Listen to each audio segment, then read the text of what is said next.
Leaked all over the stonework for decades and stained it. It was just a mess. So most people looked at it and said, what's to save? Why not just tear it down and replace it with something new? It was a powerful argument, and one that had worked over and over again for too many historic treasures. But fortunately for us, things were beginning to change in America and in Michigan. Michigan celebrated its, the country celebrated its bicentennial. The building celebrated its centennial. Michigan celebrated its sesquicentennial. And suddenly people began to say, you know, history has some value. And somehow or another, we still have this building. What can we do? Can we restore it? And that was the beginning. In 1989, we began, as I said earlier, a very, very successful project to reverse 110 years of crowding and neglect, and to rediscover this forgotten history. I mean, people had forgotten not just how beautiful the building had once been, but they had also forgotten much of its history. When I first worked in the building, and I did work in a legislative office in the building, again, I couldn't understand why it was so horrible, why it was so dirty. You know, just to look out my window, because I worked on in an overfloored office, I had to get down on my hands and knees to look out my window, because my window was really the top of what had once been an elegant, very tall window that served a very tall office. And so, but when I first worked there, people told me that the black and white tile floors in the corridors were cracked and broken, because look at those strange white lines in the black tile, and that's damage.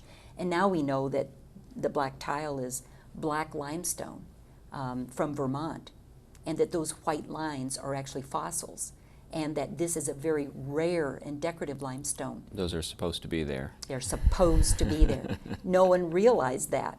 And we now know that we cannot replace that limestone because it was quarried away almost 100 years ago, and there's no more left, making it invaluable. The stone on the outside of the building can never, ever be replaced, ever, because the quarries from which it came, once so abundant, are depleted. So we must preserve this building, not just for its history, but because it is filled and built with resources that we'll never see again in America. We must save what we've got left for so many reasons. What we call the building sometimes is a working museum, which is a bit of a misnomer because it's not a museum.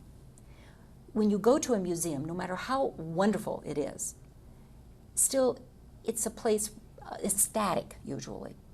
When you come into the building and you visit the chambers, you're not only visiting a chamber that looks very much as it did 130 years ago, but you're also seeing the seat of government today. It's making history now. And you're seeing the same processes, maybe a little different. You didn't have computers then, obviously. And there were fewer of you on the chamber floor in those days, although not many. But you're still seeing the same procedures, the same kind of process that has been ongoing for 130 years. And so you see this sense and you feel the sense of history there, and it's alive, anything but static. When you see people protesting on the front lawn of the Capitol, you're seeing something that is a tradition that has gone back from the very beginning of the building. You may not like the issue, or you may. That's immaterial. The building is a public forum, and it's the most powerful public forum in the state. So we celebrate that. And we celebrate the building for what it stands for, not just what it is. It's a wonderful thing. So my job was, during the restoration of the building, to try to provide historic research where needed to help guide the research effort. Because really, until you actually get into a project like that, and we had nothing to go by, you don't know what awaits you under those overfloors or behind the up to 20 layers of paint that clouded and obscured and choked all the walls of the building. Were there documents or pictures? No. Anything to guide? Very, very little to guide us. Very, very little. Partly because in 1951 the State Archives suffered a devastating fire, as I think you know, and untold documentation disappeared.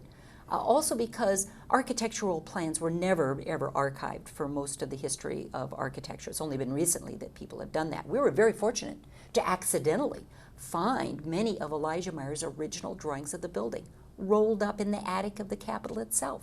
It's only a miracle that they were preserved. And by the way, we're missing the front elevation. So if anyone out your viewing audience happens to have an elegant, approximately 8-foot long, 4-foot tall, framed, hand lettered on linen drawing of the Michigan State Capitol. We'd love to talk to them. I hate to ask what else you found in the attic.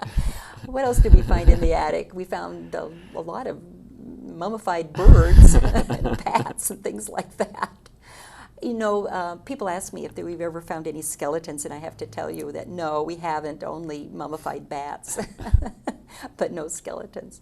The building, the other thing about the building is that it is working in the Capitol in any capacity, but particularly when you're dealing with the history of the building and when you're dealing with the public, it's never boring. No 2 days are alike. The questions that come in, I have more fun answering those questions, and sometimes I can answer them and sometimes I can't.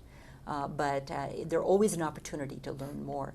And I've especially enjoyed the mysteries, I call them mysteries, that surround the building.